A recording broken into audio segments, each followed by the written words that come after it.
Scarlet Everose here, back with another thrilling face-off where strategy meets vengeance and precision battles determination. Today we're diving into the intense duel between Chrollo Lucilfer, the cunning and enigmatic leader of the Phantom Troupe, and Kurapika, the devoted avenger fighting for his clan. This isn't just a fight.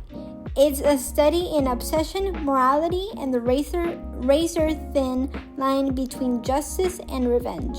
Get ready for tactics, loyalty, and fury to collide in one of Hunter x Hunter's most gripping encounters. Alright everyone, let's get in. Before we dive in, huge thanks to everyone who voted for this matchup. I'm thrilled to bring Chrollo vs. Kurapika to life for episode 16. Your support, comments, and energy make this community so special.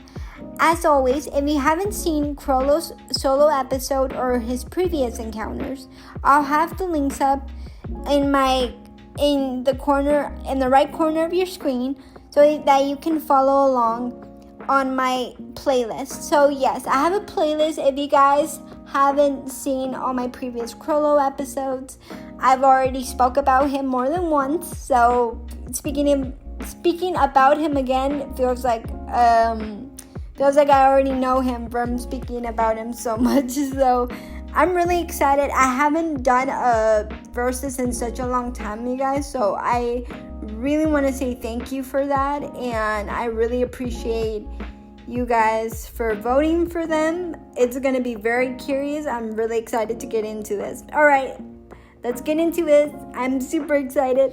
Segment 1, backstory, motivation, and clan ties. Chrollo, charismatic yet ruthless, commands the Phantom Troupe with calm precision. Kurapika, driven by his misfortune, channels his grief into a relentless pursuit of justice for his clan. This segment explores their past, their motivation, and how personal loss and loyalty shape their choices, hidden by agendas, unwearing codes, and clan bonds. It all comes into play here. So we'll start with Chrollo first, even though if you guys haven't watched my videos, I will just say this about him.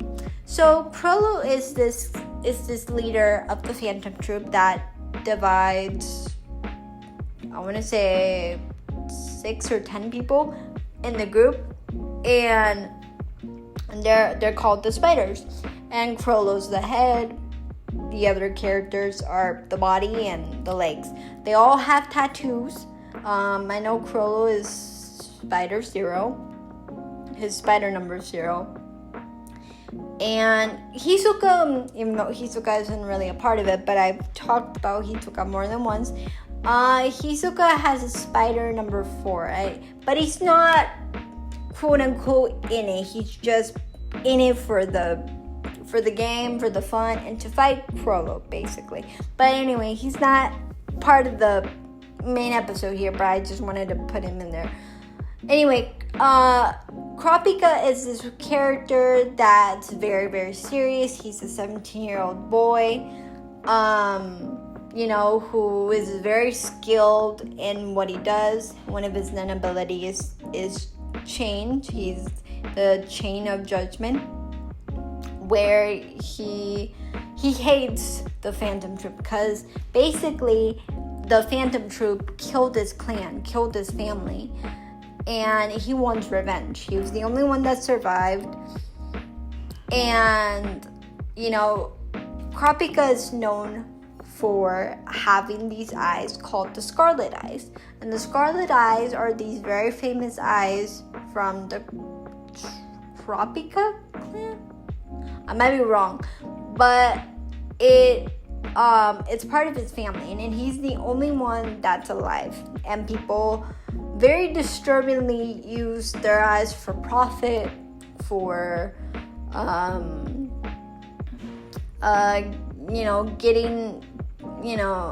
making a fortune out of it, and he wants revenge, to get to the Phantom Troupe and ask them why they did it, even though the Phantom Troupe has none of remorse for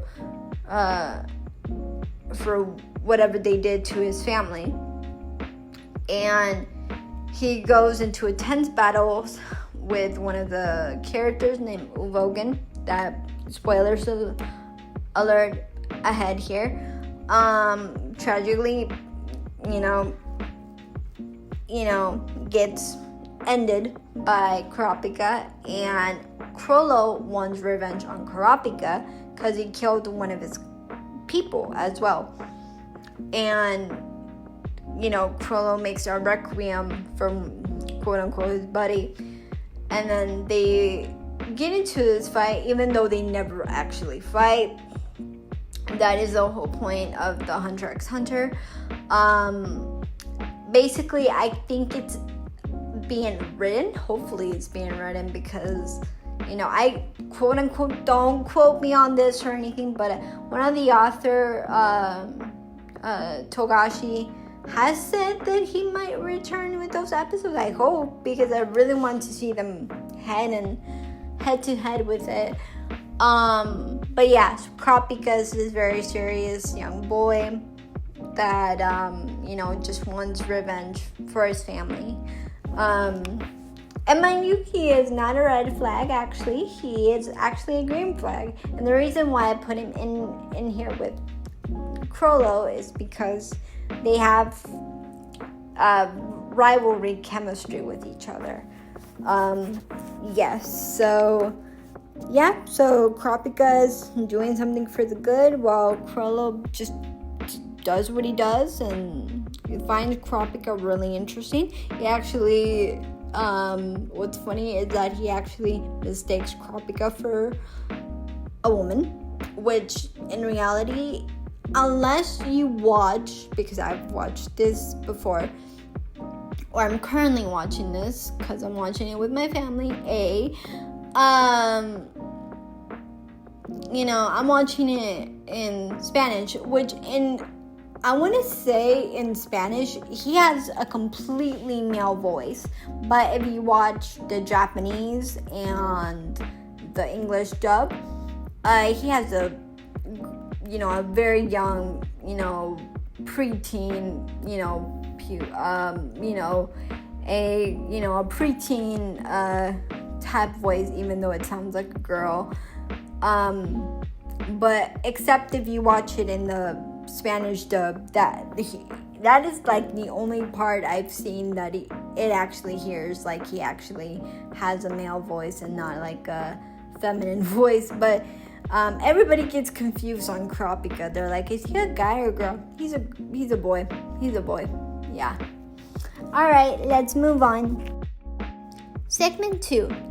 Strategy, power, and tactical genius. When these two meet, it's not just about raw strength.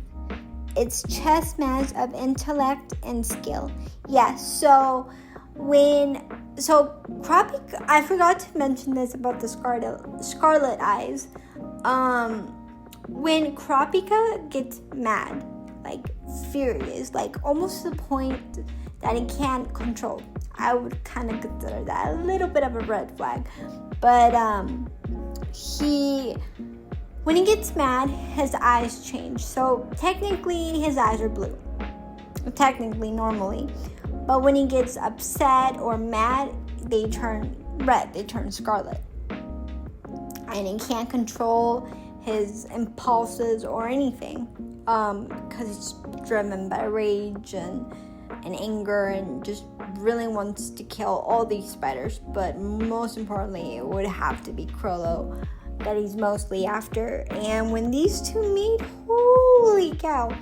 If you guys have not watched the 1999 version, I would highly recommend you guys watch it, because spoilers ahead here, there is this one part where Kurapika is interrogating Chrollo because he kidnapped them and stuff like that. And Chrollo says some things that, triggers Kurapika, and he wants to kill Chrollo, at least in the 2011 version. But in the 1999 version, whoo, that boy let out his rage. He basically beat the crap out of Chrollo. Like, Chrollo was chill about it, of course he would be. But Kurapika was throwing hands. I mean, when I said he was throwing hands, I thought honestly, in the 1999 version at least, since I watched the first version of Hunter x Hunter of the 1999, so I was expecting that in the 2011 version, but Kurapika did not beat his ass, but wanted to beat his ass, though, I can tell you that. But he didn't. But in 1999, he did not hold back. I can tell you that. He did not hold back when it came to beating that crap out of Chrollo. And I just love how Chrollo was just so chill. And you can kind of tell he was like low-key flirting with Kurapika, because he honestly thought it was a woman. So I thought that was hilarious. I was like, okay, dude, we get it. So, yeah, they're very highly intelligent. Chrollo uses a nun book that, can steal other people's nun abilities. I talk a lot more on that on my episode 2 and somewhere in my episode, I'll link it up in the title card so you guys can watch it. But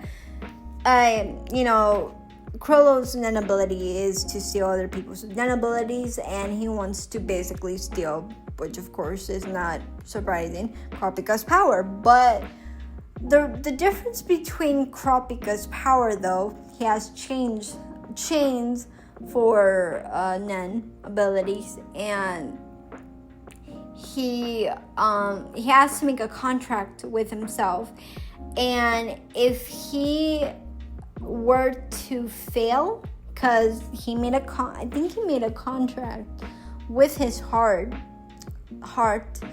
and if he were to fail or whatever, he would basically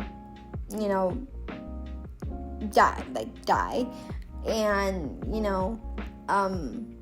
basically, yeah, he made a contract with himself. Basically, if he doesn't, or if he does succeed killing one of the Phantom Troupes, he doesn't care about dying or sacrificing himself, if that's the case. And he doesn't care, but he has such loving friends that are there for him, and sure, he may not be smiling and whatever, but you can tell he cares about his friends and everyone else except for the Phantom Troupe. But he's very protective over the people that he loves. Let's see. They test patience and foresight. They put traps and corner plays. They push both warriors to their limits. Oh yeah, whenever Togashi, the author of Hunter x Hunter, I've heard rumors. I'm not saying that is true or not. Like, I don't want my feelings to be played, but I did heard that Togashi might be back with new chapters. I'm not entirely sure though, but praying that he is, because I really want to see this fight between Chrollo and Kurapika. And I know it's going to be freaking badass. I know that for a fact. Alright, let's keep going. Segment 3. Emotional tensions and the burden of revenge. Beyond the battle, emotions fuel every strike. Kurapika's relentless vengeance clashes with Chrollo's calculated detachment, creating a tension that's equal parts thrilling and tragic. Basically, Chrollo... Okay, a little bit of his backstory. Chrollo wasn't always like this, okay? He reminds me so much of the White Rabbit from the Devils May Cry series. If you guys haven't watched that video, I've already done a episode on him. Same thing, but a whole lot different. Chrollo was an empathetic, sensitive kid when he was younger. And the Phantom Troupe was actually a bunch of orphan kids that one of their friends, that was a girl, I forgot her name, but basically she got, brutally, hurt and didn't survive the attack.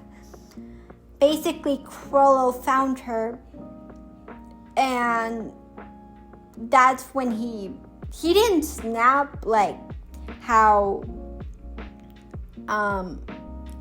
the White Rabbit did, but he was like, you know what, screw it, screw emotions, I'm not gonna cry, I'm gonna hurt anybody that killed one of my friends. And basically he was the youngest, from what I've heard. He was like the youngest group of the orphan group that turned Phantom Troupe. And he was also,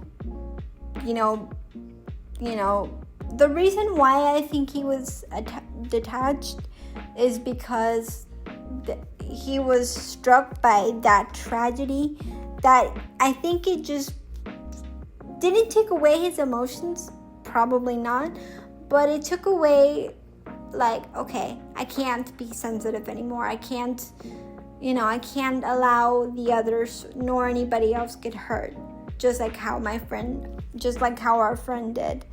Versus Kurapika, he had a friend that was blind. I forgot his friend's name, but he was the only one. Basically, they told this tragic backstory in one of the uncanny movies of the Hunter x Hunter, where, his blind friend really wanted to go to the Hunter exam, and, he couldn't see, and Kurapika was very, very, very overprotective of him, and